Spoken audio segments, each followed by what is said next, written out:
c'est les mouvements de population, mouvements contraints, avec les soldats. Plus de 56 000 soldats creusois sont mobilisés, avec les soldats russes, les soldats américains qui vont suivre à la Courtine. Mais ce sont aussi les blessés.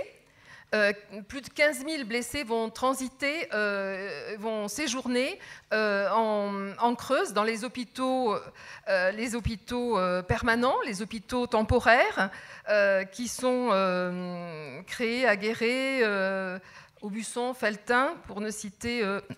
à Felletin, c'est dans l'école de filles, l'école supérieure de filles, d'ailleurs, qui va d'ailleurs fermer, qui va être obligée de fermer un temps parce que les blessés occuperont les locaux.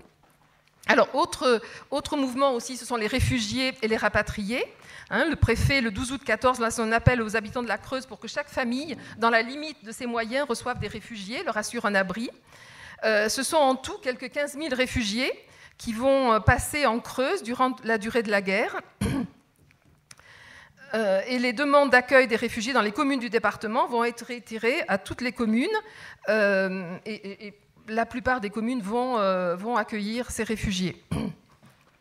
Alors à la Courtine, en 17, le maire de la Courtine est un des rares maires à refuser d'accueillir les réfugiés. Il dit « Il ne reste plus de logements disponibles, ni de literie pour les réfugiés. La cantine est encombrée de civils étrangers qui accompagnent les troupes.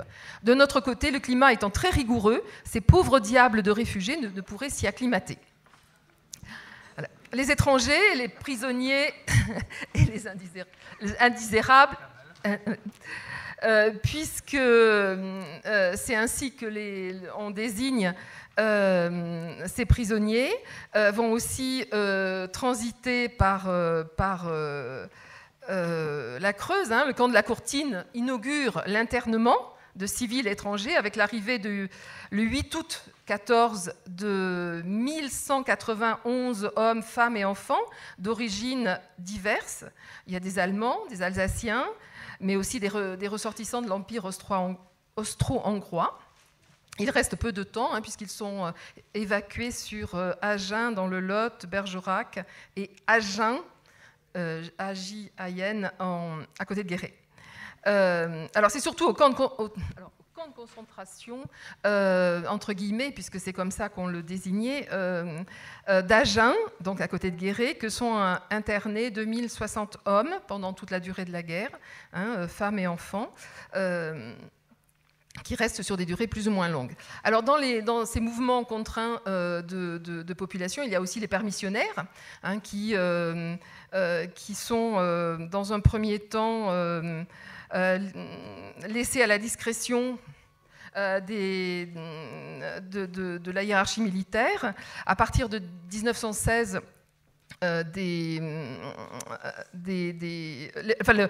permissions seront octroyées de manière plus précise, puisque 3 fois 7 jours seront octroyés par an.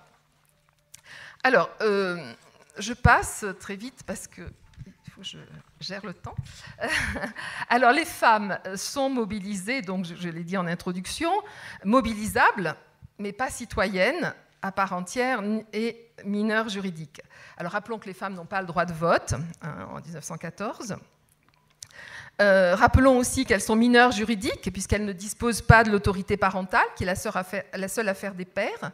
Ce droit, il faudra attendre 1970 pour que ce droit soit partagé. Et d'ailleurs, la guerre va mettre en contradiction la situation de mineure juridique de ces mères avec la prise de responsabilité qu'elles vont avoir au sein de la famille en l'absence des hommes. Et pour faire face à cette contradiction, le gouvernement prend une mesure d'exception en juillet 1915. Les femmes sont autorisées à disposer de l'autorité parentale en l'absence attestée du mari. Je vais apporter une petite précision à propos de l'intervention de Mme Marsac. Je la tiens de Jean Rosier, qui est malheureusement décédé, qui s'intéressait beaucoup à la mutinerie. Son grand-père avait été maire de la Courtine à une certaine époque, et il m'avait dit, et ça recoupe d'autres témoignages que j'avais, que les contrairement à ce qui a été dit. Donc, les Russes avaient été bien accueillis à la Courtine. Il y a des exemples, et notamment, il y a une carte postale qui est la propriété de Thierry Cantasusa, qui les montre en train de participer au foin. Donc, il y avait beaucoup de bons témoignages. Et M. Rosier m'avait même dit que les Russes avaient été mieux considérés, mieux accueillis, mieux perçus que les Américains qui leur ont succédé. Voilà, donc ça... Alors, oui, c'était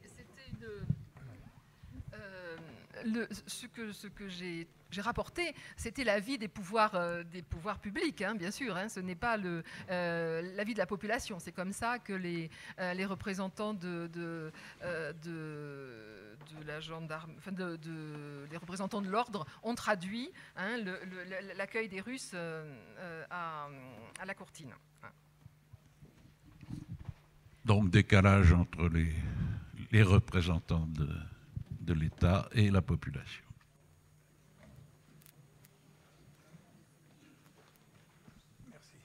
Merci. Vous avez parlé effectivement des régiments en 14-18 qui se sont révoltés. Je suis un ancien du 18e RCP et dans la mémoire de notre régiment, qui à l'époque s'appelait le 18e RI, sur 2800 qui formaient le régiment, il n'en restait plus que 360. Tout le reste était mort ou blessé. Mettez-vous un peu dans l'état d'esprit des soldats qui restaient. Qu'est-ce qu'ils ont fait? Ils ont dit, on arrête. Et Pétain n'a trouvé comme solution que d'en fusiller 17 au nom de l'exemple. Et voilà comment les survivants se sont remis. Et quand on va visiter le chemin des dames, ce que je fais à peu près une fois par an, eh bien quand on voit ce talweg qui fait 360 mètres de long, 125 000 morts.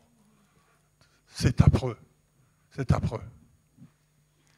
Et vous faites bien de dire que parfois les militaires sont un peu assis sur deux chaises, entre le pouvoir et l'exécution de l'armée.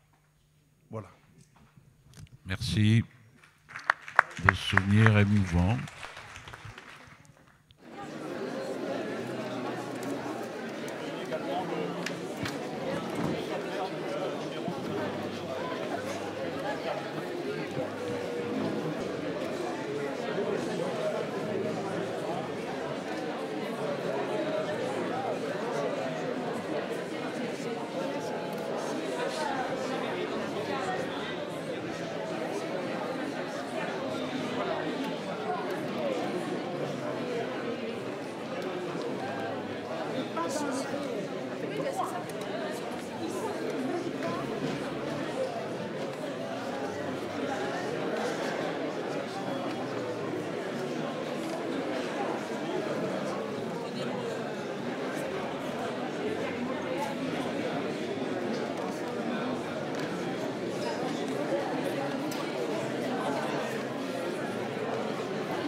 C'est lourd, et ça tient chaud. Ça nous voit, imaginez quand c'est mouillé. Donc,